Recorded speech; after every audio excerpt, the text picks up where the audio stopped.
Okay. In compliance with the Open Public Meetings Act of 1975, this meeting is being held in compliance with the Open Public Meetings Act. You said this so How the many hell does times. it go?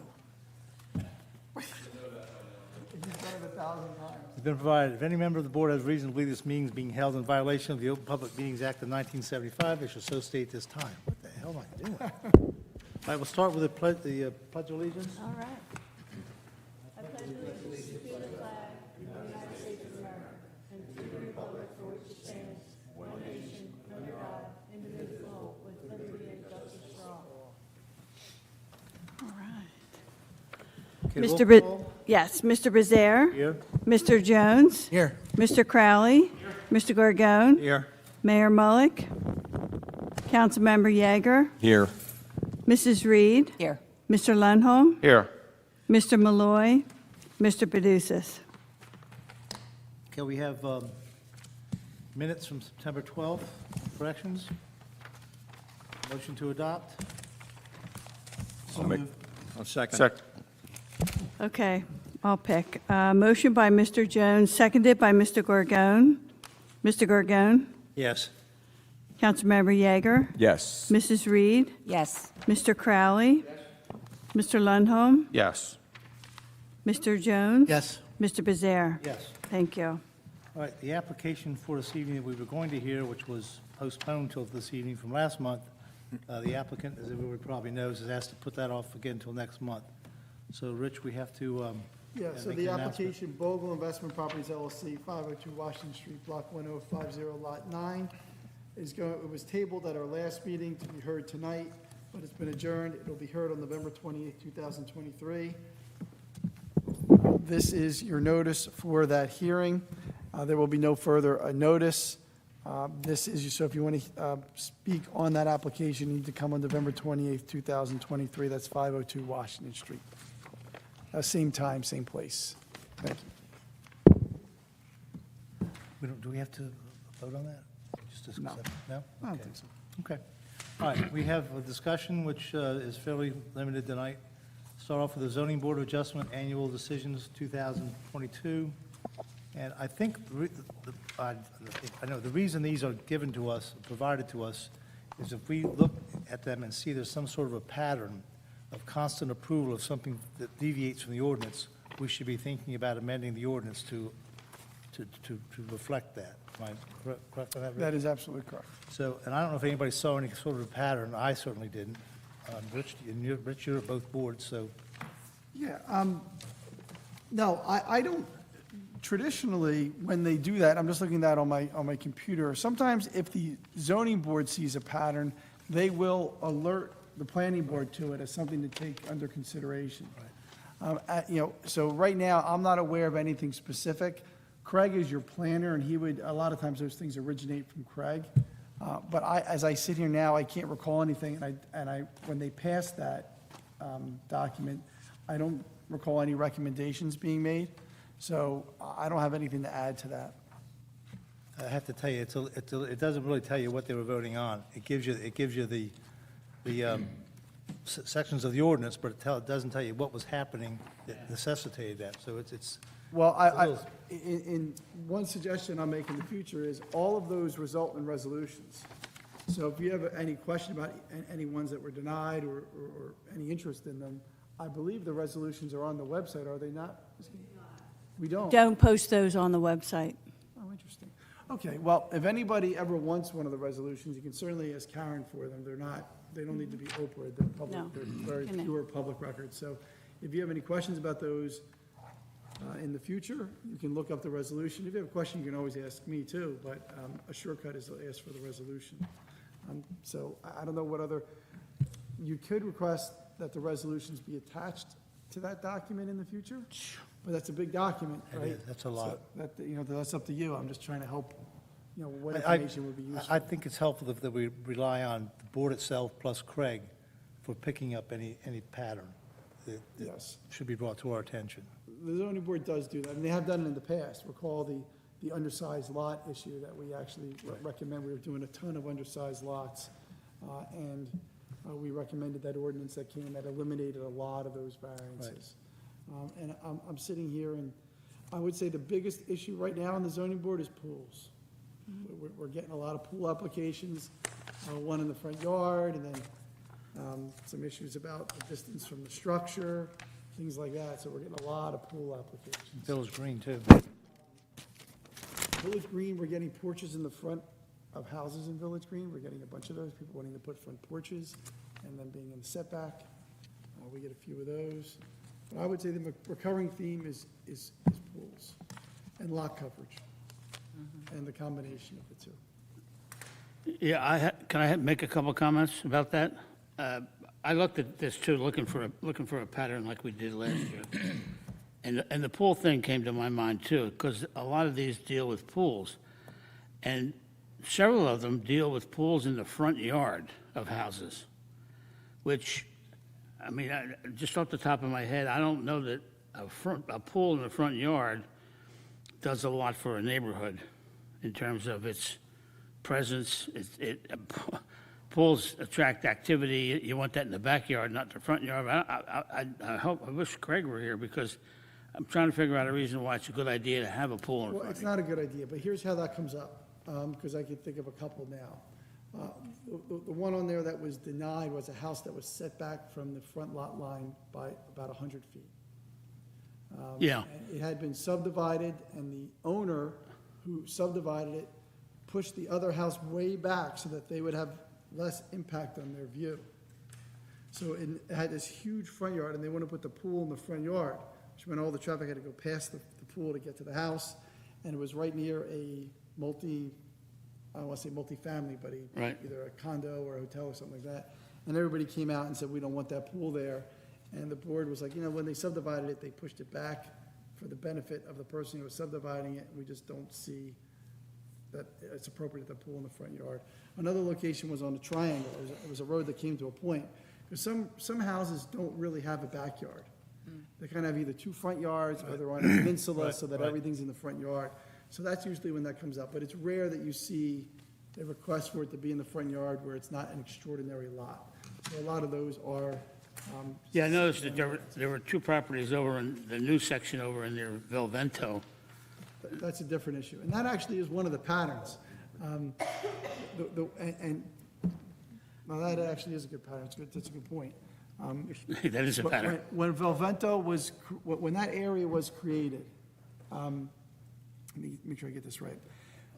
There's an existing street, you know this better, New York Avenue, I think is that street, right? Yep. And the houses on that, the neighbors came out, and they came out to talk about that development that was going to be behind it, that block that was being Yeah, and developed. And they asked them, would you rather have the front yards or the backyards On the- facing you? yeah. And they all wanted the Backyard, backyards. yeah. Okay? So therefore, there's a road that goes down the middle, and then the houses face that road. Right, Right. right. Well, as a consequence,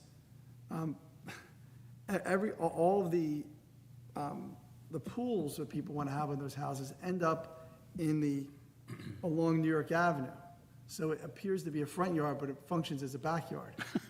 Okay? Right. So there's a big easement that runs along New York Avenue. It's like a 10-foot or 20-foot Landscaping easement. landscaping easement.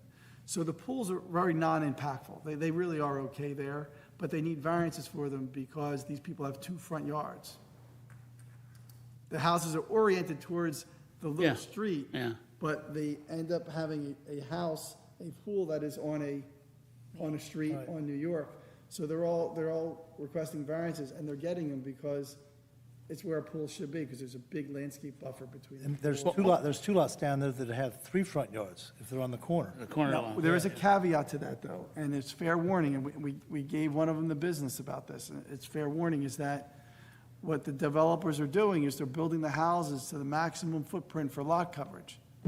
But they're not telling the owners that if they want to get a pool, they need a lot coverage variance. So we've, as a board, and I've said to them, listen, you need to, this is fair warning, everybody, you're not just getting an automatic lot coverage variance. It's one thing to get a variance for being in the yard where you are, but it's another thing to get a variance for lot coverage because you've built the biggest possible house and left no room for a pool. So that's kind of a push and pull with the developers and the owners in that area. Yeah, so if you look at this one property on Patterson, that struck my mind because it looked to me and as though the project exceeded lot size, lot width, lot frontage, setback on Mount Vernon, rear yard setback, and a pool. I mean, it looked like somebody came in and built a house that was designed a house that was way bigger than the lot. But then that's not why we're looking at these right now. We're looking to see a pattern of approval. The zoning board did what they did. We're not questioning. Now, I get that, but the pattern is that of these 11 sites, almost all of them were given variances for lot size, lot width, and lot frontage and setbacks. And it seemed like everybody who got approved to have a bigger house. They're also in different zoning districts, too. That makes a difference. Yeah, it does. But the bottom line is, it looks as though But what you're not seeing on there is floor area ratio variances. yeah, only one had And a that- problem with And that. that's your key limit Control. on the intents and size of structures on the property. That's the ultimate rule. Right. Right, so the zoning board very rarely gives floor area ratio variances, and when they do, in my experience, it's one of two reasons. It's either a super small lot where you couldn't build a house, it'd be ridiculous, like over on Second Street or First Street, that house on a super postage stamp lot. That one, Fenwick yeah. designed it, it's really nice.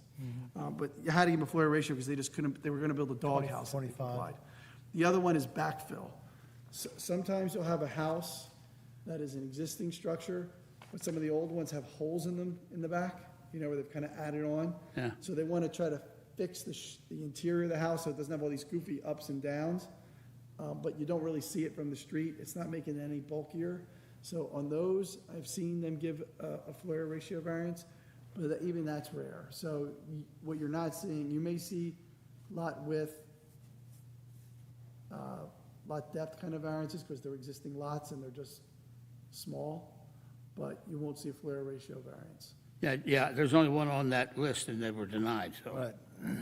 Now, the thought in my mind is, I looked at some of these applications, and they were approved, and some of them had 8 separate 111 variances. Is that a pattern that somebody is like maxing out and then spilling over? No, I would say most of those, my policy is when someone comes in for an existing structure and they have existing nonconformities, I still recommend they get the variance for it so that they have a legal structure.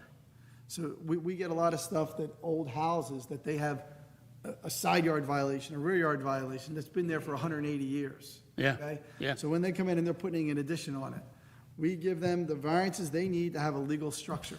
And that may include a bunch of things that are ENC, that are existing nonconformities. So some of those things that need 11, there may be one new variance on that, parking, or some other, whatever it may be. It may, and the other 10 may be existing, because we get stuff on all the old streets.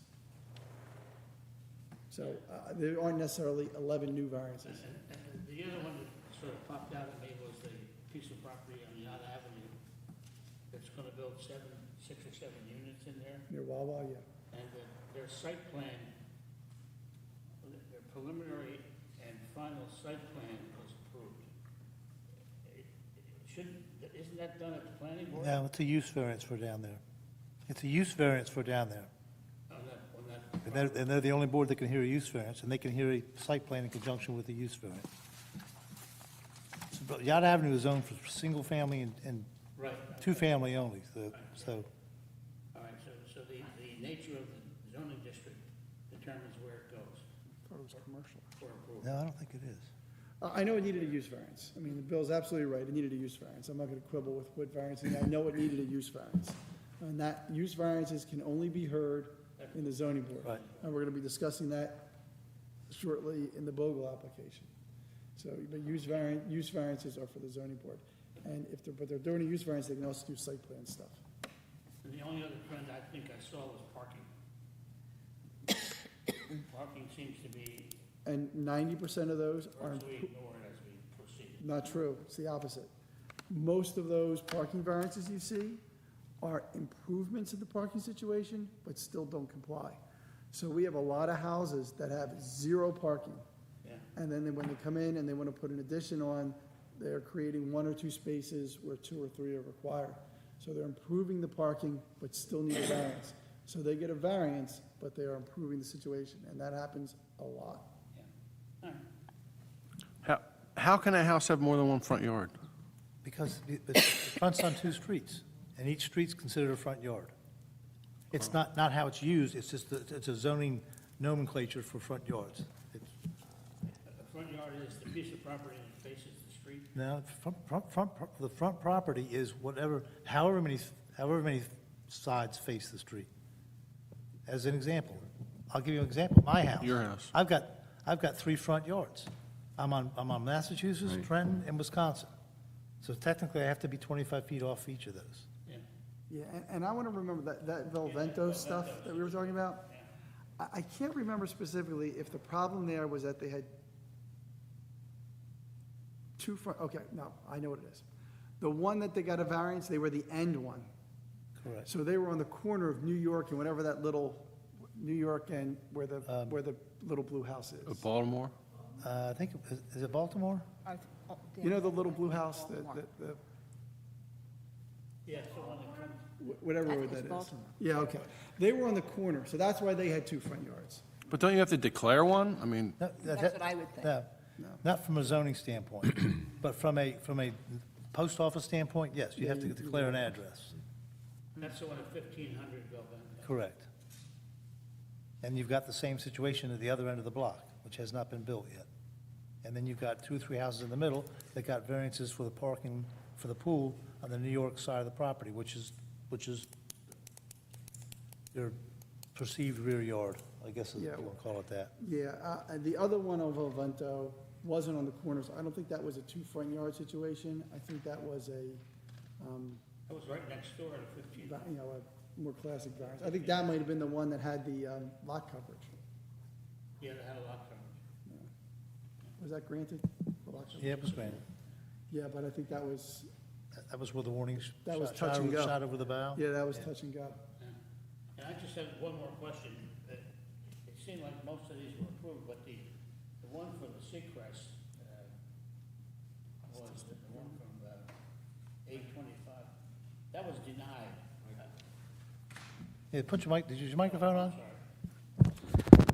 The Seacrest application, it was denied, and it seemed as though, Seacrest. Can you help me out with a little What's the bit more address? with What's that? the address, Dennis? the address is 101 Beach. Okay, that's the motel, That's Seacrest Motel. right. That should be 1301. Yikes.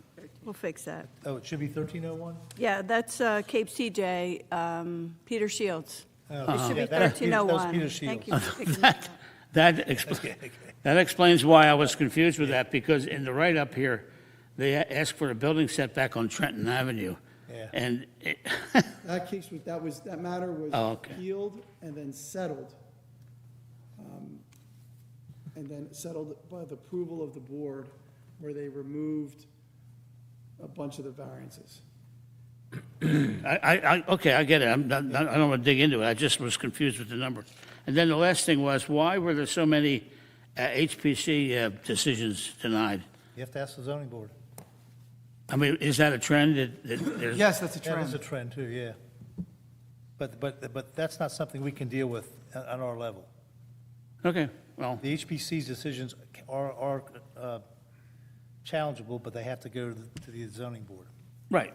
There was a recent decision, important decision by Judge Blay, where the zoning board's affirmance of the HPC in the locale matter Right, yeah. was affirmed by the court in a very important decision that upheld the structure of Cape May's HPC ordinance. Authority. They tried to invalidate our ordinance, and it was a very important decision and important to Cape May, and that would be worth for you to read if you want me to email it to you.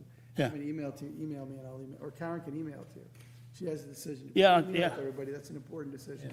Hopefully it'll get, if they appeal again, it'll get upheld again, but that preserved the structure of the HPC in the way that we require all information and an HPC application be heard by the HPC first. So then when you appeal, the appeal is based on what was done before the HPC. Because applicants, sometimes they want to try to add new experts and things when they come to the zoning board. And our policy and our ordinance says, no, you need to do it all with the HPC so their expertise can hear it first.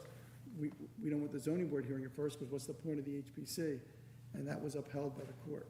So we would then look to that to say that there'd be fewer denials of HPC rulings in the future. No, it strengthens the HPC's Right, that, laws, what they're doing. Right. It still doesn't mean the zoning board is going to stop can overturning. stop denying it, okay, all right, all right. I thought it was a trend. A mini trend. Maybe it's a trend the HPC should look at, but not us. We don't want to put too many blinkers on, Bill. Well, they're hoping, the new standards, we're hoping will, So we don't have to act on that. This is just an informational Okay, compilation. The next item we have is the 2023 Hazard Mitigation Plan Update. Something that our city engineer, what's his name, Paul Dietrich, put together. And it's basically, most of this is already in the site plan. I talked to Craig about this today. There's like 19 points in there, points 1 through 18 are already in the master plan, and number 19 was just a little bit of a nuance on that. It's something we can look at, but we don't really have to make any big to-do about tonight. But we do have to look at it. And, as I say, 17 or 18 of those points we've already kicked around. this is a pretty comprehensive report, though. Is. So we need to affirm that, I believe, don't we, Rich? Yes. Would you care to make a motion to affirm this report? I'll make the motion. I'll second it. okay, we have a motion by Mr. Gorgon, seconded by Councilmember Yeager. Mr. Gorgon? Yes. Councilmember Yeager? Yes. Mrs. Reed? Yes. Mr. Crowley? Mr. Lundholm? Yes. Mr. Jones? Yes. Mr. Bezare? Yes. Thank you. Our final item is, for the first time in 40 years I can remember, is we have to approve payment of bills. So everybody saw the bills that basically are the engineer's bills. And, Rich, your bills should be in there, aren't they? I have no idea. What brought this on, Bill? I don't really know. I think. So, for the first time, the zoning board did it last month, and Craig said about half the boards approve their bills. So we're moving into the half that does. I guess this is the new city manager tidying up.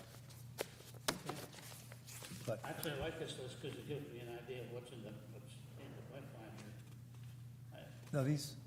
no, I think these are for projects we've already seen. Yeah, right now, some of these things I've never seen, Okay. because we haven't seen them here. Yeah, we've seen Mahalo you saw, That's a bargain. Lafayette, Chew, ice cream place you saw, 1508 Vilvento, the Donato subdivision, all these have been before us, Dennis. Lafayette Chew was, That's the ice cream place across from Colliers. It had to get approval from us at some point. And Craig's going back and doing inspections as they're doing work. Okay, so the first That was a page, I while guess, ago. That are was- my bills? That was a while ago. We don't have any of yours right now for planning board. Oh, okay, well, there you go. So these have nothing to do with me. Perfect. I'm the one that got paid. Yeah, because these are bills that I guess we're paying. A lot of Craig's bills get paid by the applicant, that come out of the escrow fees. I think these are ones that do get paid by the, Most of them, They- most of the bills. Well, then why, because I don't know. we're authorizing the release of the funds? I don't know either. Well, anybody care to make a motion to pay these guys? I don't know, it's a good thing Craig's not here, that's all I can say. Mike, maybe you can shed some light on this. I'll make a motion. Okay. Second. Okay, we have a motion by Mr. Jones, seconded by Mr. Lundholm. Mr. Gorgon? Yes. Councilmember Yeager, Yes. Mrs. Reed, Yes. Mr. Crowley, Yeah, I guess I'll vote yes, but I'm a little troubled. I'm not sure what I'm voting on here, why we should be voting, but I'll vote yes. thank you. Mr. Lundholm, Yes. Mr. Jones, Yes. Mr. Bezier. Yes? Thank you. Okay, anything else will go to the order? Motion to adjourn? Motion. So moved. All in favor? Aye. Aye. Thank you, everyone. Have a good night. all.